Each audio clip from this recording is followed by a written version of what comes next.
तो राजस्थान में नगर निगमों के पुनर्गठन को लेकर के सियासत तेज हो गई है। नगरीय विकास राज्य मंत्री झाबर सिंह खन्ना ने कांग्रेस पर बड़ा हमला बोला है। कांग्रेस ने राजनीतिक लाभ के लिए 3 नगर निगमों को विभाजित किया था, ये आरोप लगाया है नगरीय विकास मंत्री झाबर सिंह खन्ना ने।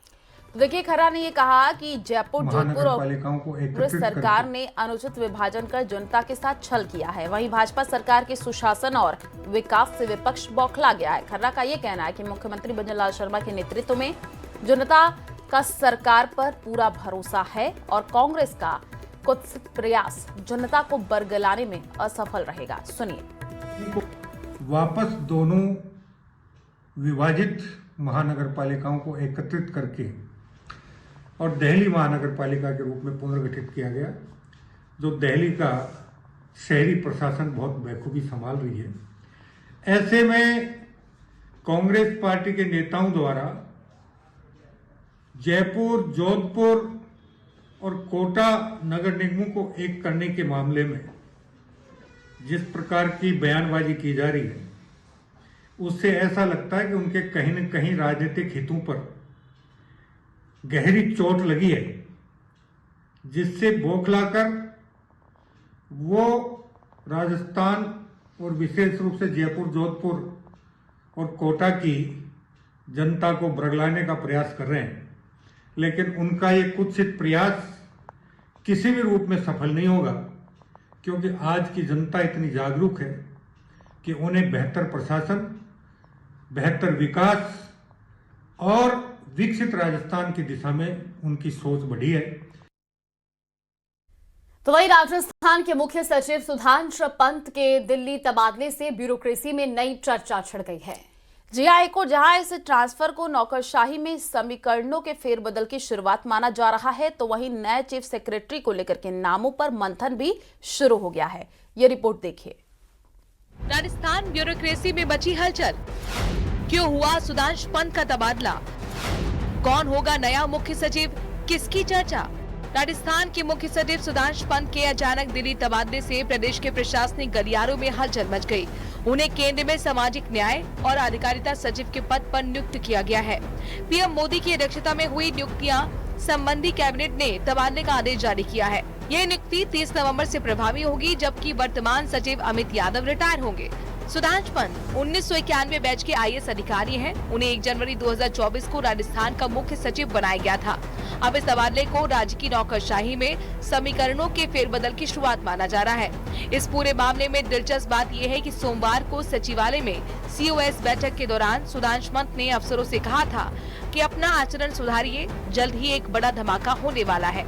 उनके इस बयान के कुछ घंटे बाद ही केंद्र सरकार की ओर से उनका तबादला आदेश जारी हो गया। सुधांशु पंत ने 1993 में बतौर एसडीओ जयपुर में करियर की शुरुआत की। जैसलमेर और झुंझुनू में कलेक्टर रहे। उन्होंने राज्य प्रशासन में कई अहम पदों पर काम किया। गहलोत सरकार के दौर में उनका 3 महीने के अंदर 3 बार तबादला हुआ।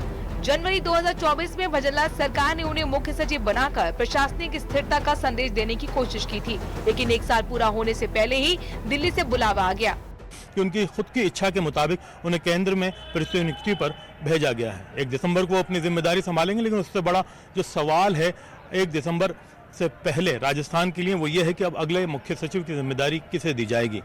सूत्रों के मुताबिक मुख्यमंत्री कार्यालय में अब नए सीएस को लेकर 2 तरह के विकल्पों पर मंथन चल रहा है। केंद्र से कोई अधिकारी भेजे जाने पर वी श्रीनिवास, तन्मय कुमार और रजत कुमार मिश्रा जैसे नामों की चर्चा है, और स्टेट कैडर से ही नियुक्तियों पर अभय कुमार, अखिल अरोरा और शिखर अग्रवाल शीर्ष दावेदार माने जा रहे हैं। इनके अलावा जो नाम चर्चा में हैं, उनमें सेवा अधिक कम होने के चलते शुभ्रा सिंह और सुबोध अग्रवाल की संभावनाएं सीमित मानी जा रही हैं, जबकि अपर्णा अरोड़ा सिविल लिस्ट में अखिल अरोड़ा से नीचे, लेकिन शिखर अग्रवाल से ऊपर है। राजस्थान की राजनीति और नौकरशाही का पुराना अनुभव कहता है कि मुख्य सचिव का चयन केवल वरिष्ठता से नहीं, भरोसे से भी होता है। फिलहाल एक और जहां सरकार सुधांशु पंत के तबादले को रूटीन वर्क बता रही है, वहीं ब्यूरोक्रेसी में से सत्ता के समीकरणों का नया डिजाइन कहा जा रहा है। अब सभी की नजरें सीएम भजनलाल के अगले कदम पर टिकी हैं। न्यूज़ 18 राजस्थान के लिए जयपुर से अरबाज अहमद की रिपोर्ट। बुलेटिन की शुरुआत बड़ी खबर के साथ। जयपुर से बड़ी खबर है, सीएम भजनलाल आज कई बैठकों में शामिल होने वाले हैं। 3 बजे एमओयू की प्रगति की समीक्षा करेंगे।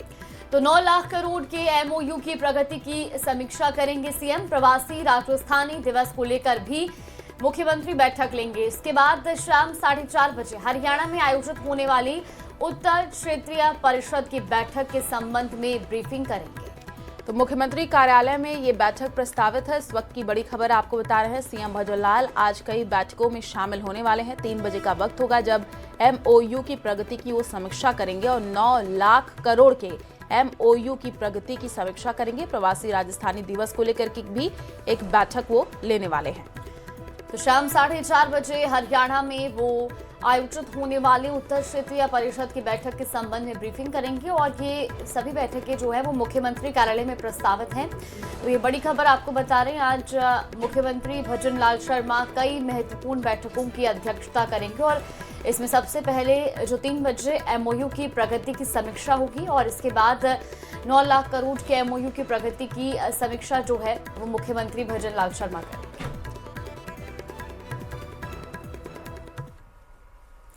तो वही अंतर उपचुनाव का रण आज वोटिंग के साथ पूरा हुआ। अब इंतजार है सिर्फ नतीजों का। देखिए, उपचुनाव में हर वर्ग ने बढ़ चढ़ करके हिस्सा लिया और अब 14 नवंबर को नतीजे में ये साफ होगा कि आखिर अंता की जनता के किसके सिर पर जीत का ताज पहनाया है। देखिए रिपोर्ट।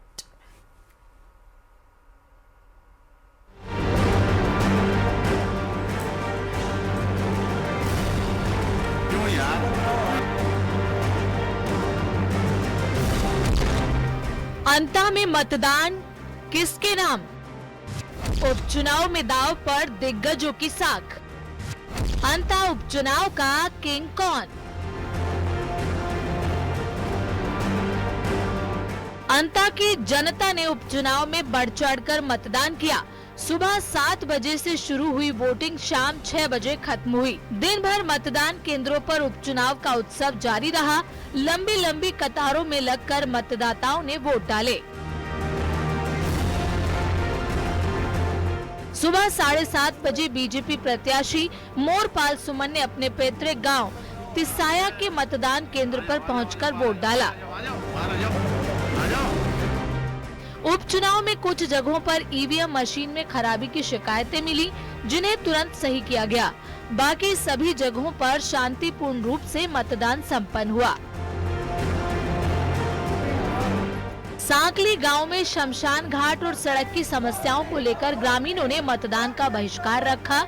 यहां करीब 763 मतदाता थे, जिनमें सिर्फ एक वोटर ने अपना वोट डाला। इस दौरान निर्दलीय उम्मीदवार नरेश मीणा मौके पर मौजूद रहे। ग्रामीण कलेक्टर को बुलाने की मांग पर अड़े रहे। चुनावी मैदान में मेन मुकाबला बीजेपी के मोरपाल सुमन, कांग्रेस के प्रमोद जनभाया और निर्दलीय प्रत्याशी नरेश मीणा के बीच रहा। अंता के मैदान में अपनी दावेदारी दिखा रहे 15 प्रत्याशियों का भाग्य शाम 6 बजे ईवीएम में कैद हो गया है।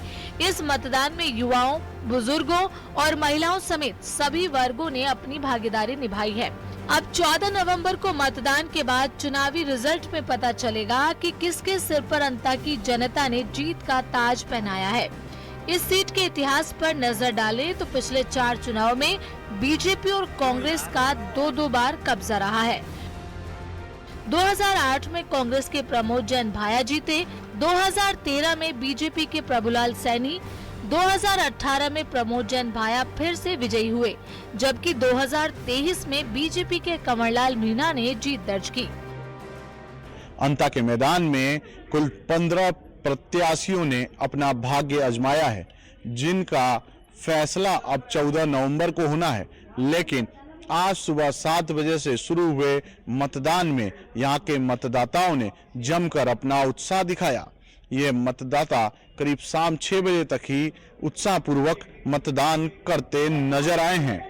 अब देखना होगा कि इस ईवीएम मशीनों में कैद भाग्य किसका जोर मारता है और कौन 14 तारीख को इस अंता का विधायक चुनकर लोगों के सामने आता है। विपिन तिवारी, न्यूज़ 18 राजस्थान 12। तो राजस्थान में नगर निगमों के पुनर्गठन को लेकर के सियासत तेज हो गई है। नगरीय विकास राज्य मंत्री ठाबर सिंह खन्ना ने कांग्रेस पर बड़ा हमला बोला है। कांग्रेस ने राजनीतिक लाभ के लिए 3 नगर निगमों को विभाजित किया था, ये आरोप लगाया है नगरीय विकास मंत्री ठाबर सिंह खन्ना ने।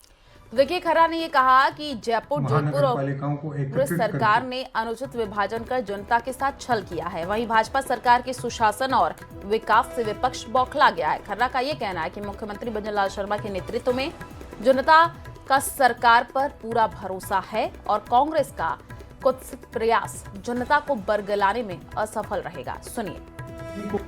वापस दोनों विभाजित महानगर पालिकाओं को एकत्रित करके और दिल्ली महानगर पालिका के रूप में पुनर्गठित किया गया, जो दिल्ली का शहरी प्रशासन बहुत बखूबी संभाल रही है। ऐसे में कांग्रेस पार्टी के नेताओं द्वारा जयपुर, जोधपुर और कोटा नगर निगमों को एक करने के मामले में जिस प्रकार की बयानबाजी की जा रही है, उससे ऐसा लगता है कि उनके कहीं न कहीं राजनीतिक हितों पर गहरी चोट लगी है, जिससे बौखलाकर वो राजस्थान और विशेष रूप से जयपुर, जोधपुर और कोटा की जनता को बरगलाने का प्रयास कर रहे हैं। लेकिन उनका ये कुत्सित प्रयास किसी भी रूप में सफल नहीं होगा, क्योंकि आज की जनता इतनी जागरूक है कि उन्हें बेहतर प्रशासन, बेहतर विकास और विकसित राजस्थान की दिशा में उनकी सोच बढ़ी है।